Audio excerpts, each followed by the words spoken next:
الحمد لله نحمده ونستعينه ونستغفره ونؤمن به ونتوكل عليه ونعوذ بالله من شرور أنفسنا ومن سيئات أعمالنا من يهده الله فلا مضل له ومن يضلله فلا هادي له ونشهد أن لا إله إلا الله وحده لا شريك له ونشهد أن سيدنا ومولانا محمدا عبده ورسوله أما بعد فأعوذ بالله من الشيطان الرجيم بسم الله الرحمن الرحيم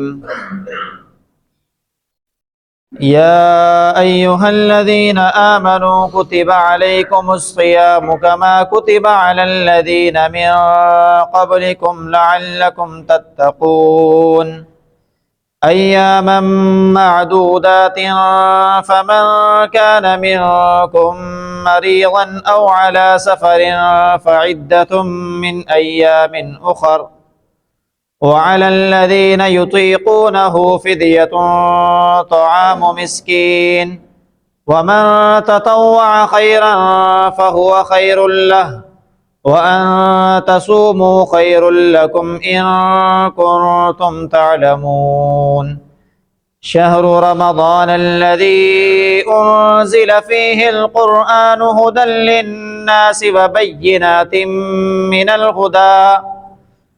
وبينات من الهدى والفرقان وقال النبي صلى الله تعالى عليه وسلم من صام رمضان إيمانا واحتسابا غفر له ما تقدم من ذنبه ومن قام رمضان إيمانا واحتسابا غفر له ما تقدم من ذنبه ومن قام ليلة القدر إيمانا واحتسابا غفر له ما تقدم من ذنبه أو كما قال عليه الصلاة والسلام صدق الله وصدق رسوله النبي الكريم ونحن على ذلك من الشاهدين والشاكرين والحمد لله رب العالمين۔ میرے معزز سامعین، میں نے آپ کے سامنے سورہ بقرہ کی چند آیات مبارکہ اور احادیث کے بے شمار مجموعے میں سے ایک چھوٹی سی حدیث مبارکہ تلاوت کی ہے۔ دعا ہے کہ اللہ رب العزت صحیح بیان کرنے کی توفیق عطا فرمائے، مجھے اور آپ کو اس پر عمل کرنے کی توفیق عطا فرما دے۔ آج 22 شعبان المعظم ہے۔ یہ شعبان المعظم رمضان المبارک کے لیے مقدمہ ہے۔ نبی علیہ الصلاۃ والسلام نے اس کو مقدمۃ لرمضان کہا ہے کہ یہ شعبان کا مہینہ رمضان المبارک کے لیے ایک مقدمے کی صورت ہے۔ جس طریقے سے ایک کتاب ہوتی ہے، اس کتاب کے اندر عنوانات، موضوعات بے شمار ہوتے ہیں، لیکن خاص اس کتاب کو سمجھنے کے لیے، اس سے فائدہ اٹھانے کے لیے اس کے لیے ایک مقدمہ ترتیب دیا جاتا ہے کہ اس کتاب سے آپ کس طریقے سے فائدہ اٹھا سکتے ہیں، تو اس مقدمے کو پہلے پڑھنا پڑتا ہے۔ بالکل اسی طرح اگر ہم رمضان المبارک سے بہترین فائدہ اٹھانا چاہتے ہیں تو اس شعبان کو ترتیب ایسے بنا لیں اس کے اندر ہی کہ رمضان المبارک سے ہم بہتر فائدہ اٹھا سکیں۔ نبی صلی اللہ تعالی علیہ وسلم کا یہ طرز عمل رہا کہ رمضان المبارک سے پہلے ہی صحابہ اکرام رضوان اللہ تعالی علیہ مجمعین کو جمع کر یہ بات ارشاد فرما دیا کرتے تھے کہ ایک ایسا مہینہ قد اظل علیکم شہر عظیم، کہ تمہارے اوپر ایک بہت بڑا مہینہ ان قریب سایہ فگن ہونے والا ہے، تمہیں گھیرنے والا ہے۔ شہر مبارک، وہ بڑا برکت والا مہینہ ہے۔ شہر مواسات، وہ غم خواری کا مہینہ ہے۔ شہر فیہ لیلۃ خیر من الف شہر، وہ ایسی رات اس مہینے کے اندر ہے کہ جو ایک ہی رات 1000 مہینوں سے بہتر ہے۔ تو نبی علیہ الصلوۃ والسلام صحابہ کرام کو یہ بات پہلے ہی سے بتا دیا کرتے تھے تاکہ اس آنے والے مہینے سے بھرپور فائدہ اٹھایا جا سکے۔ جب بندہ پہلے سے کسی چیز کے لیے تیار ہوتا ہے، آنے والے مراحل کے لیے اپنے آپ کو کاربند کر لیتا ہے، تو وہ اس سے یا اس کے فائدوں سے یا نقصانات سے جو بھی ہوتے ہیں وہ اپنے آپ کو بخوبی نکال لیتا ہے۔ یہ مہینہ مجھے اور آپ کو بہت فائدے دینے کے لیے آ رہا ہے، لیکن اگر اس مہینے کے لیے میں اور آپ بھرپور تیاری نہیں کرتے تو ہم اس مہینے سے بھرپور فائدہ نہیں اٹھا سکتے۔ اللہ رب العزت یہ چاہتے ہیں کہ ہر بندہ بھرپور تیاری کر کے اس کے ہر لمحے سے فائدہ اٹھا لے۔ نبی صلی اللہ تعالی علیہ وسلم کی حدیث مبارکہ جو میں نے آپ کے سامنے تلاوت کی، اس میں نبی صلی اللہ تعالی علیہ وسلم نے فرمایا کہ جس نے رمضان المبارک میں ایمان کے ساتھ اور ثواب کی نیت کے ساتھ کہ اللہ رب العزت اس کی وجہ سے مجھے بخش دیں گے، تو پھر اللہ رب العزت جو ہے اس کو اس روزے کی وجہ سے بخش دیتے ہیں۔ اللہ رب العزت اس کو اس نیت کی وجہ سے بخش دیتے ہیں۔ تو اللہ رب العزت جو ہے اس کو روزے کی وجہ سے اور روزے کے اندر ثواب کی نیت رکھنے کی وجہ سے بخشتے ہیں۔ اگر ایسے ہی کوئی بندہ روزہ رکھ لے اور اس کی نیت نہ ہو کہ طلب ثواب کی نیت نہ ہو، کسی اور چیز کی نیت نہ ہو، تو پھر اس کو فائدہ نہیں ہو سکتا، کیونکہ روزے کا لفظی معنی ہے امساک، کہ اپنے آپ کو روک لینا۔ لیکن شرعی روزے کا کیا معنی ہے کہ اللہ رب العزت کے حکم کے مطابق طلوع آفتاب سے لے کر غروب آفتاب تک اپنی حلال چیزوں کو بھی اپنے اوپر حرام کر لینا۔ اس نیت کے مطابق جو بندہ اپنے آپ کو روکے گا تو وہی ثواب کا مستحق ہوگا، وگرنہ ثواب نہیں ملے گا۔ اسی لیے نبی صلی اللہ تعالی علیہ وسلم نے فرمایا کہ جو شخص روزہ رکھے اور اس کے اندر ایمان ہو، ایمان کے ساتھ اس کے اندر مغفرت کی بھی اس کو امید ہو، تو اللہ سارے گناہ بخش دیں گے۔ وگرنہ اگر ایسا نہیں ہوگا، ان شرائط کی قید نہیں لگائی جائے گی، تو پھر جو ورت رکھا جاتا ہے یا دوسری چیزیں دیگر مذاہب میں رکھی جاتی ہیں تو پھر اس کو اس سے ہم نکال نہیں سکتے۔ اسی لیے اللہ رب العزت نے ایمان کی اتنی بڑی اہمیت رکھی ہے کہ آپ کے اندر ایمان جو ہے وہ ہوگا، طلب ثواب ہوگا تو فائدہ اٹھا لیں گے۔ دوسری چیز بتائی کہ من قام رمضان، کہ رمضان میں قیام اللہ رب العزت کو بڑا پسند ہے، کہ آپ نمازیں پڑھیں، آپ تراویح پڑھیں، آپ رات کو اس کے علاوہ قیام کریں، آپ نوافل کا اہتمام کریں۔ اللہ رب العزت نے اس رمضان المبارک میں آپ کو اپنے آگے کھڑا کرنے کے لیے اتنی بڑی فضیلت اپنے نبی علیہ الصلوۃ والسلام کی زبان مبارک سے کہلوائی کہ جو رمضان المبارک میں ایمان اور مغفرت کی امید رکھتے ہوئے کھڑا ہو جائے تو اللہ رب العزت اس کے گناہ بخش دیتا ہے۔ پھر خصوصیت کے ساتھ لیلۃ القدر کی اس حدیث میں فضیلت موجود ہے کہ جو لیلۃ القدر میں اگر خاص طور پر کھڑا ہوا ایمان کے ساتھ، طلب ثواب کے ساتھ، تو اس کی ایک رات میں کھڑا ہونا بھی اس کے لیے بخشش کا باعث ہے۔ اللہ رب العزت قرآن کریم میں فرما رہے ہیں یا ایھا الذین آمنوا، ایمان والو، تم پر روزے فرض کیے گئے ہیں، یہ نہیں سمجھنا کہ صرف تم پر ہی فرض کیے گئے، تم سے پہلے والوں پر بھی فرض کیے گئے تھے۔ لعلکم تتقون، مقصد یہ ہے کہ اللہ رب العزت تربیت کرنا چاہتے ہیں۔ تقویٰ کی بار بار میں بتا چکا ہوں کہ اللہ رب العزت کے لیے کوئی عمل کرنا، چاہے تو آپ مجبوری میں کریں، چاہے اللہ کی محبت میں کریں، لیکن عمل کرنا ضروری ہے۔ نہیں کریں گے تو اللہ رب العزت کے یہاں پکڑ ہوگی۔ تقویٰ ہر بندے کو، ہر ایمان والے کو حاصل ہے جو عمل کرتا ہے۔ ایمان کے ساتھ عمل نہیں کرتا تو معلوم ہوا کہ اس کے اندر ایمان کی قلت ہے، ایمان کی قلت کے ہونے کی وجہ سے اس کے اندر تقویٰ نہیں ہے۔ ایمان کامل ہوگا تو ایمان کے تقاضوں پر عمل کرے گا، اور ایمان کے تقاضے پر عمل کرنا ہی تقویٰ ہوتا ہے۔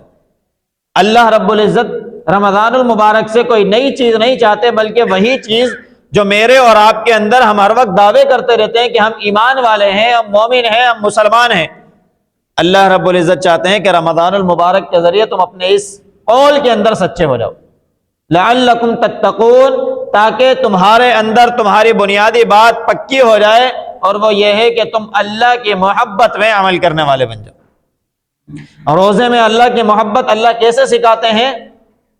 میں اور آپ جانتے ہیں کہ رمضان میں روزہ رکھتے ہیں اور اللہ کے حکم کے مطابق طلوع آفتاب سے لے کر صبح صادق سے لے کر، طلوع آفتاب نہیں، صبح صادق سے لے کر، صبح صادق سے لے کر غروب آفتاب تک اللہ رب العزت کے حکم پر ہم اپنے اوپر حلال چیزوں کو حرام کر لیتے ہیں۔ اللہ یہ تربیت اس لیے کر رہے ہیں تاکہ اسی اللہ کے حکم سے مستقل حرام چیزوں کو اپنے اوپر حرام سمجھو، جیسے کہ چند لمحوں کے لیے اللہ کے حکم سے تم حلال چیزوں کو حرام کرتے ہو، جھوٹ بولنا حرام، غیبت کرنا حرام، چغلی کرنا حرام، لڑائی جھگڑا کرنا فالتو میں حرام، لوگوں کے حقوق کھانا حرام، ظلم زیادتی کرنا حرام، اور دیگر کام جو ہیں جتنے بھی حرام ہیں۔ تو اللہ یہ چاہتے ہیں کہ یاد دہانی ہو جائے کہ بھائی اللہ نے پہلے دن سے کہا تھا کہ ان کاموں کو نہیں کرنا۔ جب اللہ کے حکم سے روزانہ یاد ہوتا ہے کہ رات کو اللہ رب العزت کے حکم سے افطار کیا، اب جو سارا دن چیزیں حرام کی ہوئی تھی اب حلال کر لی، پھر اللہ کا حکم صبح آ جاتا ہے پھر ہم حرام کر دیتے ہیں۔ اللہ رب العزت بار بار اس 30 دنوں میں ہماری پریکٹس کراتے ہیں کہ دیکھو اللہ کے حکم کو اہمیت، اللہ کے حکم کو اہمیت، تو پوری زندگی کے اندر اللہ کی حرام کردہ چیزوں کو اپنے اوپر حرام کیوں نہیں کر لیتے؟ یہی تو تقوی ہے۔ اللہ رب العزت یہی تربیت میرے اور آپ کی کرنا چاہتے ہیں۔ پھر اللہ رب العزت ایمان والوں سے چونکہ شفقت اور محبت بہت زیادہ ہے، تو اللہ رب العزت نے کہا کہ دیکھو بہت زیادہ دن نہیں ہیں، تھوڑے سے ہی دن ہیں، گنتی کے چند دن ہیں۔ فعدۃ من ایام اخر یرید اللہ بکم الیسر ولا یرید بکم العسر، اللہ تو اس سے تمہارے پاس آسانیاں چاہتے ہیں، اللہ کوئی سختی تھوڑی کرنا چاہتے ہیں۔ جو تم میں سے طاقت رکھتا ہے اس کو چاہیے کہ روزے رکھے، جو تم میں سے طاقت نہیں رکھتا، مریض ہے، مسافر ہے، تو وہ دوسرے دنوں میں گنتی پوری کر لے۔ لیکن مسافر اگر ایسا سفر ہے کہ اس کے لیے بہتر ہے کہ وہ روزے رکھ سکتا ہو، آسانی ہے، تو وَأَن تَصُومُوا خَيْرٌ لَكُمْ إِن كُنتُمْ تَعْلَمُونَ، رمضان المبارک کے اندر روزے رکھ لینا یہ بہت زیادہ بہتر ہے اگر تمہیں اس کا علم ہو جائے۔ رمضان کے روزے اور رمضان کی ساعتیں آپ پوری زندگی وہ ساعتیں طلب کرتے رہیں، وہ نہیں مل سکتی جب رمضان اگر گزر جائے۔ اسی لیے رمضان کے روزے، رمضان کی عبادتیں، اس کے اندر کوتاہی نہ کریں۔ جس چیز کو اللہ رب العزت کہیں کہ تم اگر اس کو جان لو تو یہ تمہارے لیے بہت بہتر ہے، تو وہ کیا چیز بہتر ہوگی؟ یہ میں اور آپ تھوڑی کہہ رہے ہیں، یہ ہماری عقل تھوڑی کہہ رہی ہے، یہ دنیا کے سائنسدان تھوڑی کہہ رہے ہیں، یہ دنیا کے مفکرین تھوڑی کہہ رہے ہیں، یہ تو اللہ رب العزت کی ذات کہہ رہی ہے کہ جس کو پہلے دن سے لے کر دنیا کے آخری دن تک، اور جب دنیا پتہ نہیں کب اور یہ کہکشائیں پتہ نہیں کب وجود میں آئی، اس سے پہلے سے اللہ رب العزت موجود۔ اللہ رب العزت کو اس دنیا اور اس کہکشاؤں کے نظام کے لمحہ بلمحہ کی خبر، اور پھر اس دنیا کی انتہا اللہ رب العزت کو پتہ ہے۔ اس دنیا کے اندر سے جانے کے بعد جنت اور دوزخ میں ہونے والے اعمال اللہ کو پتہ ہے۔ وہی اللہ کہہ رہے ہیں کہ تمہارے لیے رمضان میں روزے رکھ لینا زیادہ بہتر ہے۔ تو پھر کیا ہی خوب بات ہوگی کہ ہم رمضان کو روزوں سے مزین کریں، کیونکہ اللہ چاہتے ہیں نا، اللہ کی چاہت پر ہم عمل کر لیں، اللہ رب العزت اس دنیا سے جانے کے بعد فوراً سے ہی ہماری چاہت کے مطابق ہماری زندگی عطا کر دیں۔ اور اس طرح جنت تو بات کی شے ہے جب اللہ کے مطابق اس دنیا میں زندگی گزاریں گے۔ حدیث قدسی ہے کہ آپ اپنی چاہت کو میری چاہت میں ڈال دو تو میں تمہیں تمہاری چاہت عطا کر دوں گا۔ یہ تو دنیا میں اللہ دے دیں گے کہ اللہ کے کہے کے مطابق ہم عمل کریں گے، اللہ رب العزت دنیا میں سکون اور اطمینان کی زندگی عطا فرما دیں، جو دنیا میں بادشاہوں کو بھی حاصل نہیں ہوتی۔ سکون اور اطمینان یہ نہ مال سے آتا ہے، نہ دولت سے آتا ہے، نہ لشکر سے آتا ہے، نہ کسی چیز سے آتا ہے۔ سکون اور اطمینان یہ اللہ رب العزت کی طرف سے آتا ہے۔ اللہ رب العزت نے جو بہت بڑا انعام شمار کروایا قرآن کریم میں اپنے ذکر کے ساتھ، وہ ہے اطمینان قلب۔ الا بذکر اللہ تطمئن القلوب، سن لو، تم اگر چاہتے ہو کہ تمہارے دل اطمینان میں آ جائیں تو پھر اللہ کا ذکر کرو۔ یہ اتنی بڑی چیز اللہ رب العزت عطا کر دیں گے وہ جب ہم اپنی چاہت کو اللہ کی چاہت میں ڈال دیں گے۔ پھر اللہ رب العزت بتا رہے ہیں کہ رمضان کیا ہے، اس رمضان کو اللہ نے کیوں فضیلت دی؟ بھائی اعتراض ہو سکتا تھا کہ اللہ رب العزت نے پہلے والوں پر بھی روزے فرض کیے، ہم پر بھی کیے، اللہ رب العزت نے کہا، نبی علیہ الصلوۃ والسلام نے کہا، ہم سنتے آ رہے ہیں کہ اس امت کی بڑی فضیلت ہے، اس امت کو دی ہوئی چیزوں کی بڑی فضیلت ہے، تو جب ان کے اور ہمارے درمیان برابری ہوگی تو فضیلت کہاں رہی؟ اللہ رب العزت نے اس اگلی آیت میں بتایا کہ شہر رمضان الذی انزل فیہ القرآن، یہ رمضان، یہ جو روزے تمہیں فرض کیے ہیں یہ رمضان کے مہینے میں کیے ہیں، اور یہ رمضان کا مہینہ وہ ہے کہ جس میں اللہ نے قرآن کو نازل کیا ہے۔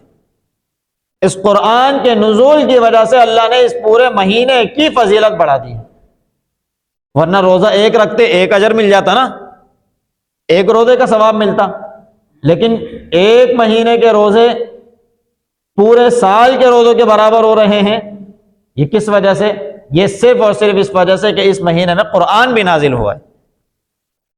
ھدی للناس، یہ قرآن جو ہے لوگوں کے لیے ہدایت ہے، وبینات من الہدی، اور واضح نشانیاں ہیں اس میں ہدایت کی، والفرقان، اور فرق کر دینے والی چیزیں اس کے اندر موجود ہیں کہ دنیا میں جو کچھ آپ کر رہے ہو، دنیا میں جو دین ادیان دیکھ رہے ہو، دنیا میں جو مذاہب دیکھ رہے ہو، اس قرآن میں اسلام اور مسلمان، اسی طریقے سے دیگر مذاہب اور ان کے پیروکاروں کے درمیان تفریق کرنے کی بڑی شے موجود ہے۔ اسی لیے اللہ رب العزت یہ چاہتے ہیں کہ اس رمضان کو اگر تم حاصل کرنا چاہتے ہو تو قرآن سے اپنے آپ کو جوڑ لو، کہ جس طرح رمضان کو فضیلت قرآن کے نزول کی وجہ سے، تو تم اپنے راتوں کے قیام کے اندر قرآن کی تلاوت کو بڑھا لو، اور وہی قیام کے لیے اللہ رب العزت نے کہا یہ قیام اللہ کو بڑا پسند ہے۔ اللہ رب العزت در حقیقت قرآن کے ساتھ جڑنے والی ہر شے کو اہمیت دینا چاہتے ہیں۔ ابھی یہ رمضان آ رہا ہے، اس آتے ہی اس مہینے کے اندر یہ مہینہ جنت کا مہینہ ہے۔ ابھی آپ حفاظ اکرام کی اہمیت کو دیکھیں کہ کتنی اہمیت بڑھ جاتی ہے کہ ایک حافظ قرآن پڑھتا ہے اور سارے سن رہے ہوتے ہیں۔ یہ وہ جنت کا سما اللہ رب العزت اس دنیا میں بنا دیتے ہیں کہ جو اللہ رب العزت کل قیامت کے دن محشر کے میدان میں ایک حافظ قرآن کو بلائیں گے اور کہیں گے اقرا وارتقی ورتل کما کنت ترتل فی الدنیا فإن منزلتک عند آخر آیت تقرأها، کہ پڑھو اور چڑھتے چلے جاؤ، ورتل، ٹھہر ٹھہر کر پڑھنا جیسے دنیا میں ٹھہر ٹھہر کر پڑھتے تھے، اور آپ کا مقام، آپ کی منزل وہاں ہوگی جہاں پر آپ کی آخری آیت کی انتہا ہوگی۔ وہ دنیا، وہ حشر کے میدان میں جو لوگ دیکھ رہے ہوں گے ایک حافظ پڑھ رہا ہوگا، وہی منظر اللہ جنت کا اس دنیا میں سجا دیتا ہے۔ رمضان کیسے ایک حافظ قرآن پڑھتا ہے اور سارے اس کے پیچھے کھڑے ہوتے ہیں۔ یہ اللہ رب العزت مجھے اور آپ کو جنت کے مزے دینے کے لیے اس دنیا کے اندر رمضان کی صورت میں جھلک دکھا رہے ہیں۔ کیسا نورانی ماحول اللہ رب العزت عطا کر دیتے ہیں۔ وہی 24 گھنٹے ہوتے ہیں، وہی عشاء کی نماز ہوتی ہے، اور عشاء کی نماز کی سنتیں پڑھنے کا جہاں ہمارا دل نہیں کرتا، وہاں ہم 20 رکعت تراویح اور بڑی طویل طویل رکعتیں بڑے سکون کے ساتھ پڑھ کر اطمینان کے ساتھ مسجد میں بیٹھے رہتے ہیں۔ یہ وہ سکون اور اطمینان ہے جو جنت میں اللہ رب العزت دے دیں گے۔ اللہ رب العزت میرے اور آپ کی تربیت کرنا چاہتے ہیں کہ اللہ کی نعمتوں سے کیسے فائدہ اٹھا سکتے ہیں۔ اللہ رب العزت کی نعمتوں سے فائدہ اللہ کی محبت کے بغیر نہیں اٹھایا جا سکتا۔ اللہ رب العزت کی محبت کو اپنے دلوں میں جگہ دینے کے بعد اس رمضان کے اندر رمضان کے تقاضوں کے مطابق زندگی گزار کر دیکھیں کہ یہ رمضان مجھے اور آپ کو کیسے جنت کی سیر کراتا ہے۔ بزرگان دین کے بارے میں ہم نے پڑھا ہے نا کہ جی راتوں کو بھی قیام کرتے، دن کو بھی قیام کرتے، تراویح کا بھی اہتمام کرتے، اور پھر اپنے کاروبار بھی کرتے، اور کتنا قرآن کے ساتھ جستجو کرتے۔ کیا ان کے پاس 24 کی جگہ 48 گھنٹے آتے تھے؟ وہی 24 گھنٹے ہوتے تھے، اللہ اس میں برکت دیتے تھے، کاروبار میں بھی برکت ڈالتے تھے، وہ سب کچھ ہوتا تھا۔ لیکن آج ہم برکت سمجھتے ہیں اپنے طریقے سے کہ ہم اس طریقے سے رمضان کو گزاریں کہ ہمارے پاس مال زیادہ آ جائے، جبکہ مال میں برکت نہیں ہے، برکت تو اللہ کے پاس سے ہے، برکت اللہ دینے والے ہیں۔ اللہ رب العزت کے لیے اس مہینے کو خالص اللہ کے لیے بنا دیں، اللہ رب العزت برکت، خیر، سب کچھ اس دنیا میں آپ کو عطا فرما دیں۔ یہ ایک مہینہ یہ تربیت کا مہینہ ہے۔ 11 مہینے اپنی زندگی کے مطابق، اپنے طرز عمل کے مطابق اپنی زندگی کو گزارا، یہ ایک مہینہ اللہ کی تربیت کے مطابق، اللہ کے تقاضوں کے مطابق، اللہ کی چاہت کے مطابق آپ اور میں گزار کر دیکھ لیں تو پھر دیکھیں کہ 11 مہینے بھی کیسے اللہ رب العزت سکون اور اطمینان کے گزروا دیتے ہیں۔ وگرنہ ہم لاکھ کوششیں کریں، جب اس مہینے کی توقیر، اس مہینے کا ادب اور احترام نہیں کریں گے تو پھر آنے والے 11 مہینے میرے اور آپ کا احترام نہیں کریں گے۔ رمضان کا جس قدر احترام میں اور آپ کریں گے، آنے والی زندگی میں اللہ رب العزت اتنا احترام مجھے اور آپ کو لوگوں سے دلوا دیں گے۔ یہ رمضان اللہ رب العزت کا مہینہ، یہ رمضان غمخواری کا مہینہ، یہ لوگوں کے ساتھ حسن سلوک کرنے کا مہینہ۔ دیکھیں کہ آپ کے پاس کون موجود ہے کہ جو اپنے اخراجات پورے نہیں کر سکتا، دیکھیں کہ کون تنگی میں زندگی گزار رہا ہے۔ اللہ نے مجھے کشادہ رزق دیا ہے تو میں اپنے اس کشادہ رزق میں سے ذرا اس کو بھی عطا کر دوں، اس کا غم محسوس کرنے والے بن جائیں۔ اس رمضان المبارک کو اللہ رب العزت نے اس لیے بھی بنایا ہے، شہر المواسات، یہ غم خواری کا مہینہ ہے۔ ایک دوسرے کے غموں کو محسوس کریں کہ میرا فلاں بھائی کس غم میں ہے۔ جب بھوک میں برابر ہوتے ہیں نا سارے، تو پھر پتہ لگتا ہے کہ جو مستقل بھوک میں تھے تو کیسا اس کے اوپر حال گزرتا ہو۔ رمضان میں کیسی کیفیت ہے نا، روزہ رکھتے ہیں اور پانی بھی نہیں پی سکتے اور پیاس بھی لگ رہی ہو پھر بھی نہیں پی سکتے۔ اللہ رب العزت کی طرف سے پابندی۔ ایک بندے کے پاس بھوک لگ رہی ہوتی ہے پوری زندگی اور مال نہیں موجود ہوتا، کھانے کو نہیں ہوتا، اس کے اندر کتنی تڑپ ہوتی ہوگی۔ اللہ رب العزت چاہتے ہیں کہ اس کی اس سارا سال کی بھوک کو بھی اس رمضان میں اور آپ محسوس کر لیں۔ یہ ہے غمخواری کا مہینہ جو ہمیں احساس نہیں ہوتا۔ کیسے لوگ بھوک میں وقت گزارتے ہیں، کیسے لوگ پیاس میں وقت گزارتے ہیں، کیسے لوگ گھروں کے بغیر وقت گزارتے ہیں، کیسے لوگ تنہا کھڑے ہو کر وقت گزارتے ہیں۔ یہ رمضان المبارک مجھے اور آپ کو یہ سکھانے کے لیے آتا ہے کہ دوسرے کے درد کو ذرا محسوس کر کر دیکھیں۔ کیسے ان لوگوں کو نعمتیں دکھتی ہوں گی، ہم افطار کے دسترخوان پر ہوتے ہیں، نعمتیں موجود ہیں، اللہ کا حکم نہیں ہے، ابھی تک غروب آفتاب نہیں ہوا، ہم کھا نہیں سکتے۔ ان لوگوں کو نعمتیں نظر آتی ہیں وہ لیکن نعمتوں کو کھا نہیں سکتے۔ کیسا وہ وقت ہوتا ہے، اللہ رب العزت چاہتے ہیں کہ اس وقت کو میں اور آپ محسوس کر لیں۔ اسی لیے اللہ رب العزت نے کہا کہ میں اس افطار کے وقت دعائیں قبول کرتا ہوں، کہ اللہ وہ منظر دیکھ رہے ہوتے ہیں کہ میں اور آپ بھوک میں اللہ کے حکم کے وجہ سے اس افطار نہیں کر پا رہے ہوتے، تو اللہ رب العزت کیا ان بھوکوں کی دعائیں نہیں سنتے ہوں گے کہ جو ساری چیزیں دنیا میں دیکھ رہے ہیں اور اللہ سے بھی بولتے ہوں گے کہ اللہ سارا میدان تو آپ نے سجایا، کسی کو زیادہ کھلایا کسی کو کم کھلایا، مجھے تو آپ نے بالکل بھی نہیں دیا۔ اللہ رب العزت کتنی اس کی سنتے ہوں گے۔ اللہ چاہتے ہیں یہ درد میں اور آپ محسوس کر لیں۔ یہ غم خواری کا مہینہ ہے، اس رمضان میں لوگوں کے غموں کو محسوس کر کے لوگوں کے ساتھ اپنے تعاون ان کے ساتھ پیش کر دیں۔ شہر المواسات، یہ غم خواری کا مہینہ ہے۔ شہر فیہ لیلۃ القدر لیلۃ خیر من الف شہر، اس مہینے میں ایک رات ایسی بھی آتی ہے جو 1000 مہینوں سے بہتر ہے۔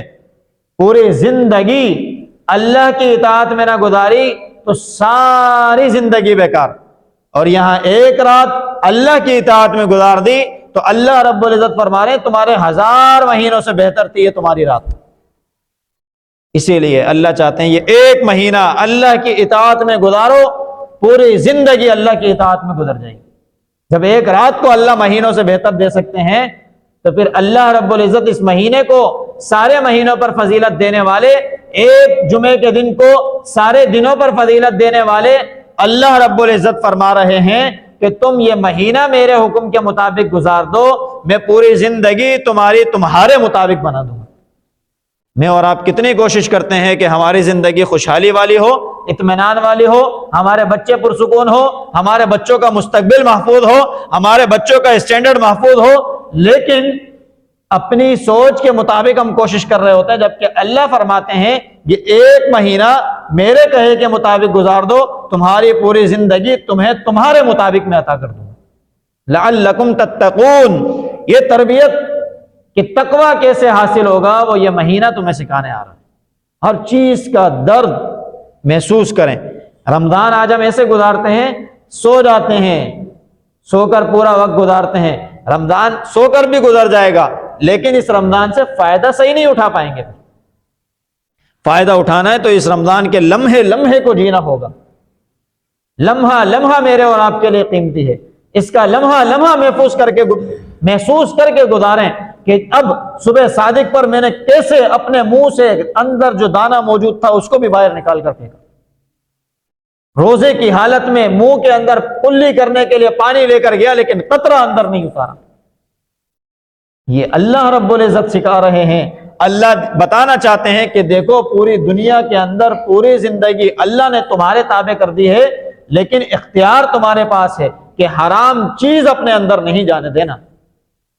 جب حرام چیز جائے گی تو جیسے روزہ خراب ہو جاتا ہے، روزہ خراب تو پورا مہینہ خراب، پورا مہینہ خراب۔ جب رمضان کی قدر نہیں کریں گے تو پوری زندگی بیکار۔ اسی طریقے سے حرام کا لقمہ، حرام کا قطرہ اگر میرے اور آپ کے اندر چلا گیا تو پھر پوری زندگی برباد۔ جس طرح رمضان میں بھولے سے اگر کوئی قطرہ جاتا ہے تو بھول کی تو اللہ نے چھوٹ دی، اس میں فکر یہ کرنے کی ضرورت نہیں دنیا ایسے کر رہی ہے ہم تو بچ ہی نہیں سکتے۔ اللہ رب العزت نے نسیان، بھول کے اوپر میرے اور آپ کے فیصلے نہیں کیے۔ بھول سے کچھ ہو جائے تو کچھ نہیں ہوتا، اللہ کی طرف سے یہ انعام ہے۔ صحابہ نے نبی علیہ الصلوۃ والسلام سے پوچھا، یا رسول اللہ اگر بھول کی وجہ سے ہم پانی یا کھانا نوش فرما لیں تو کیا حکم ہے؟ نبی علیہ الصلوۃ والسلام نے فرمایا یہ تو اللہ کی طرف سے مہمانی ہے، اس کو تم کھا لو، لیکن جان بوجھ کر یہ عمل نہ کریں۔ دنیا جو چل رہی ہے اس میں اگر ہم سے کچھ سرزد ہو جاتا ہے ناواقفیت کی وجہ سے، اس پر پکڑ نہیں ہے، لیکن جانتے بوجھتے سود کا لین دین کریں، غلط چیزیں کریں، جھوٹ بولیں، غیبت کریں، چغلی کریں، لوگوں کے اندر فساد پھیلائیں، اتحاد کو پامال کریں، اپنی امت کے اندر اس اتحاد کی دولت کو ختم کرنے کے لیے ہم کوشاں رہیں تو اللہ رب العزت اس پر بخشش نہیں کریں گے۔ اللہ رب العزت چاہتے ہیں کہ میں اور آپ اپنے لمحے لمحے کو اللہ رب العزت کی اطاعت اور فرما برداری میں گزار دیں، تاکہ میں اور آپ اس دنیا سے کامیاب ہو کر اصل حقیقی کامیاب زندگی جنت کی طرف چلے جائیں۔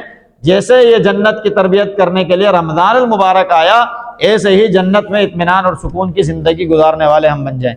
دعا ہے کہ اللہ رب العزت خود مجھے بھی ان باتوں پر عمل کرنے کی توفیق عطا فرمائے، آپ تمام میں سے ہر ایک کو بھی عمل کی توفیق عطا فرما دے۔ وآخر دعوانا ان الحمد للہ رب